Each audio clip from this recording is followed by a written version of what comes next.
غزہ میں جو خون بہہ رہا ہے اسے روکنا ہوگا۔ حماس غزہ امن منصوبے کی مخالفت نہیں کرے گا۔ 5 عرب ملکوں نے یقین دلایا حماس معاہدہ مان لے گا۔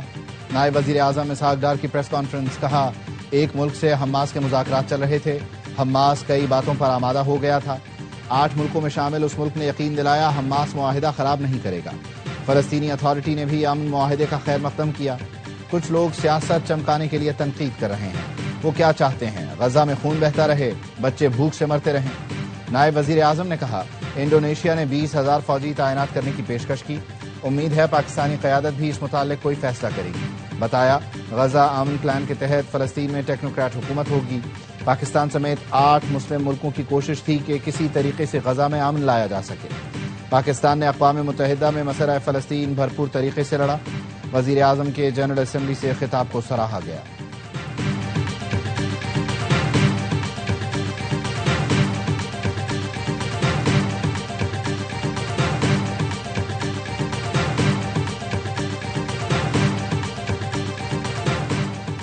غزہ سے لوگوں کو زبردستی نکالا جا رہا تھا، 8 مسلم ملکوں نے کوشش کی خاموشی سے غزہ کے مسئلے پر کام کریں۔ نائب وزیر اعظم اسحاق ڈار کہتے ہیں 8 ملکوں نے صدر ٹرمپ سے اجلاس بلانے کی درخواست کی۔ ہم نے ٹرمپ کی ٹیم سے کہا آپ ہمیں اپنی سوچ بتائیں۔ منصوبہ قبول نہ کیا تو حماس کو بہت نقصان ہوگا، امریکی صدر ٹرمپ کی دھمکی، کہا حماس کے پاس امن منصوبہ قبول کرنے کے لیے 3 سے 4 دن ہیں۔ اسرائیل، عرب اور مسلم ملکوں نے امن منصوبہ قبول کیا، حماس منصوبہ قبول کرے یا اسرائیل کا مقابلہ، امن منصوبے پر مزید مذاکرات کا کوئی امکان نہیں۔ حماس کا جواب نہ آیا تو بہت افسوسناک انجام ہوگا۔ حماس قیدی رہا کرے اور اچھے رویے کا مظاہرہ کرے۔ امریکی صدر نے شکوہ کیا نوبیل امن انعام ملنے کے امکانات نہ ہونے کے برابر ہیں۔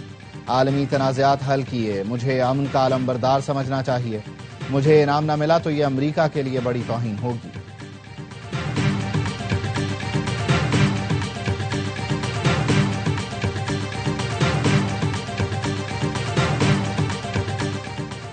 ٹرمپ پلان کے کئی نکات وضاحت اور مذاکرات کے متقاضی ہیں۔ قطری وزیر اعظم کا کہنا ہے پیر کو پیش کیا گیا پلان محض اصولوں کی فہرست ہے، تفصیلات پر ابھی بات چیت ہونا باقی ہے۔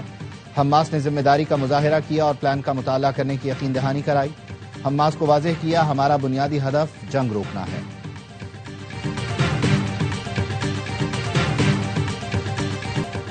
صدر ٹرمپ کے 20 نکاتی منصوبے کے اہم نکات سامنے آ گئے۔ حماس کا غزہ پر حکومت میں کوئی کردار نہیں ہوگا۔ اسرائیل کے معاہدے کو قبول کرنے کے 72 گھنٹوں میں تمام یرغمالیوں کو رہا کر دیا جائے گا۔ اسرائیل حراست میں لیے گئے غزہ کے 1700 باشندوں کو رہا کرے گا۔ غزہ کی پٹی غیر فوجی علاقہ ہوگی۔ حماس ہتھیار ڈال کر سرنگیں اور ہتھیاروں کی تیاری کے مراکز تباہ کر دے گی۔ تمام قیدیوں کی واپسی کے بعد حماس کے ارکان کو عام معافی دی جائے گی۔ فریقین کے راضی ہوتے ہی جنگ فوراً رک جائے گی۔ جنگ بندی کے بعد غزہ میں عارضی بین الاقوامی استحکام فورس قائم کی جائے گی۔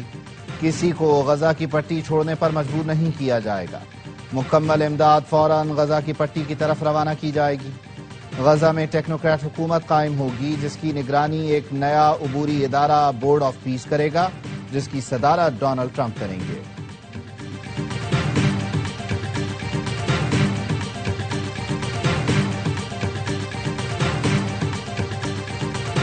ڈونلڈ ٹرمپ کا تقریب سے خطاب میں شہباز شریف اور فیلڈ مارشل کا ذکر، کہا وزیر اعظم شہباز شریف اور فیلڈ مارشل عاصم منیر سے ملاقات ہوئی۔ فیلڈ مارشل عاصم منیر نے کہا صدر ٹرمپ نے لاکھوں زندگیاں بچائیں، فخر ہے فیلڈ مارشل عاصم منیر جیسی اہم شخصیت نے میرے بارے میں ایسا کہا۔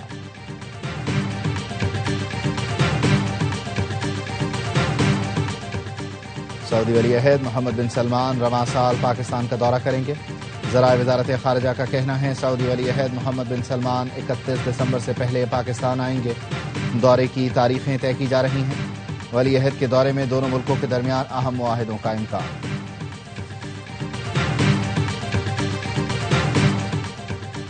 ایف بی آر نے انکم ٹیکس گوشوارے جمع کرانے میں 15 اکتوبر تک توسیع کر دی، نوٹیفیکیشن جاری۔ ٹیکس دہندگان اور تاجر تنظیموں نے سسٹم کی سست روی کی وجہ سے تاریخ میں توسیع کا مطالبہ کیا تھا۔ ایف بی آر کا کہنا ہے ٹیکس گزار سادہ انکم ٹیکس ریٹرن فارم کے ذریعے بآسانی ریٹرن فائل کر سکتے ہیں۔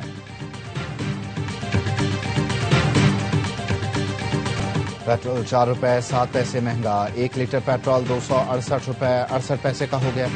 حکومت نے ڈیزل کی قیمت 4 روپے 4 پیسے فی لیٹر بڑھا دی، نوٹیفیکیشن جاری۔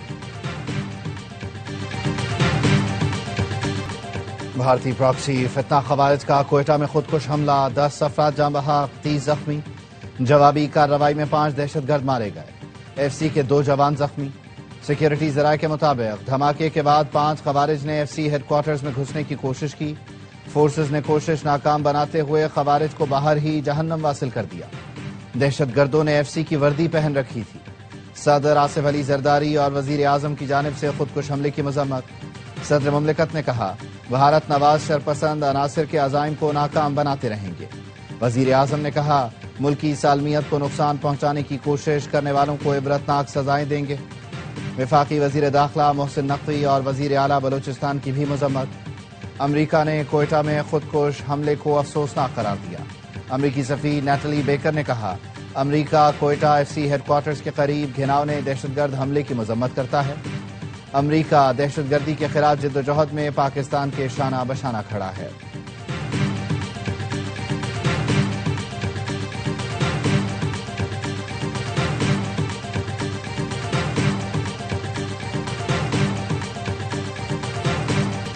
مریم نواز کی تنقید پر پیپلز پارٹی کے ارکان قومی اسمبلی سے واک آؤٹ کر گئے۔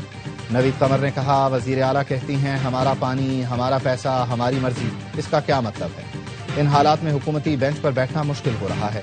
اسی طرح حالات رہے تو آپ جیسے چاہیں حکومت چلا لیں، ہمیں وزارتیں، کرسیاں کچھ نہیں چاہیے۔ وزیر قانون اعظم نذیر تارڑ نے پی پی سے معذرت کر لی۔ اپوزیشن سے کہا، زیادہ خوش نہ ہوں، یہ ہمارے گھر کا معاملہ ہے، اتحاد قائم رہے گا۔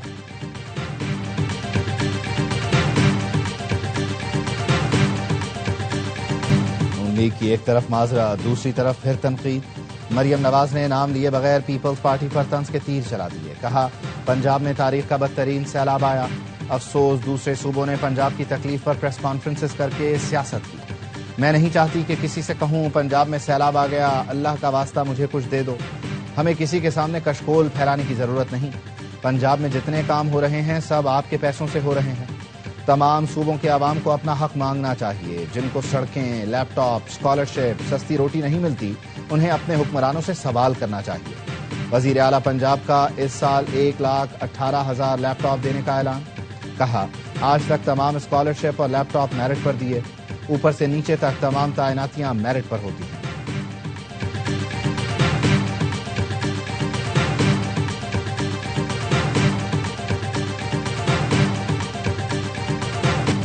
پاکستان کا فتح 4 کروز میزائل کا کامیاب تجربہ۔ میزائل 750 کلومیٹر تک ہدف کو کامیابی سے نشانہ بنانے کی صلاحیت رکھتا ہے۔ میزائل جدید ایویونکس اور نیویگیشن سسٹم سے لیس اور دشمن کے دفاعی نظام سے بچ نکلنے کی صلاحیت رکھتا ہے۔ صدر، وزیر اعظم اور وفاقی وزیر داخلہ کی مسلح افواج کو مبارکباد، سائنسدانوں کی محنت کو سراہا۔ کوزدار کے علاقے زہری میں فتنہ ہندوستان کے خلاف فورسز کا خفیہ اطلاع پر آپریشن، 7 دہشت گرد ہلاک، 10 کے زخمی ہونے کی اطلاع۔ سیکیورٹی ذرائع کے مطابق زہری کے پہاڑوں میں فتنہ ہندوستان کی موجودگی اور نقل و حرکت کی اطلاع تھی۔ بڑھتی دہشت گردی کے پیش نظر فورسز نے آپریشن کا آغاز کیا۔ ہلاک دہشت گردوں سے آئی ڈیز، ٹرانسمیٹرز، امریکی ساختہ خودکار ہتھیار برآمد ہوئے۔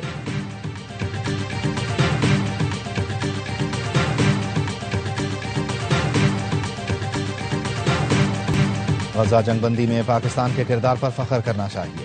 وزیر اعظم اور فیلڈ مارشل کی حکمت عملی نے پاکستان کو عزت بخشی۔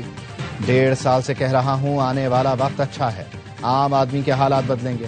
پاکستان کے لیے عالمی منڈی کھلنے جا رہی ہے۔ ترکی اور چین کے سرمایہ کار پاکستان کا رخ کر رہے ہیں۔ گورنر سندھ کامران ٹیسوری کہتے ہیں، بھارت اور مودی عالمی دہشت گرد ہیں۔ 10 مئی بھارت کے منہ پر کالک کی طرح ہمیشہ رہے گا۔ بھارت کو جنگ میں ہار کی ہزیمت ہمیشہ اٹھانا پڑے گی۔ مودی سرکار کھیل کے میدان کو جنگ کا میدان نہ بنائے۔ طرف جنگ بندی مذاکرات کا ڈھونگ، دوسری طرف غزہ پر حملوں میں تیزی۔ اسرائیلی فورسز کی جارحیت میں کمی نہیں آئی، وحشیانہ حملوں میں مزید 42 فلسطینی شہید کر دیے۔ ایک اور فلسطینی بچہ بھوک سے دم توڑ گیا۔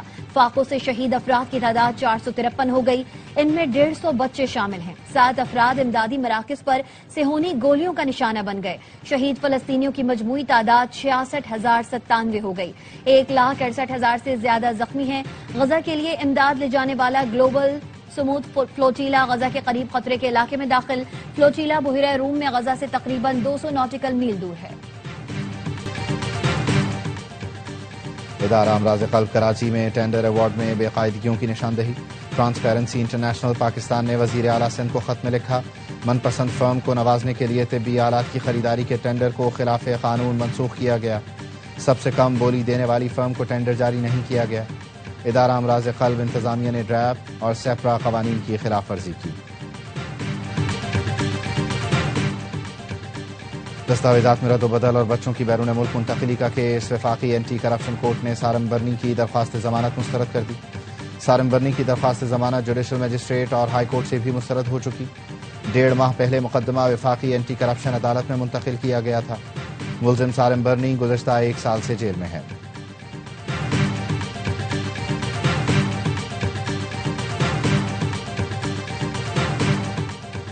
وزیر اعلیٰ سندھ پولیو کیسز پر برہم. مختلف اضلاع کے ڈی ایچ او اور اسسٹنٹ کمشنرز کو ہٹانے کا حکم. بدین کے ڈی ایچ او کو معطل کر دیا. ڈپٹی کمشنر بدین کو نوٹس. رواں سال بدین اور ٹھٹھہ میں 3 حیدرآباد، لاڑکانہ اور عمر کوٹ میں پولیو کا ایک کیس رپورٹ ہوا. پاکستان نے جنوبی افریقہ کے خلاف ٹیسٹ سیریز کے لیے اسکواڈ کا اعلان کر دیا. شان مسعود قیادت کریں گے. 3 نئے کھلاڑی آصف آفریدی، فیصل اکرم اور روہیل نذیر اسکواڈ میں شامل. 2 ٹیسٹ کی سیریز کا پہلا میچ 12 اکتوبر سے قذافی اسٹیڈیم میں کھیلا جائے گا.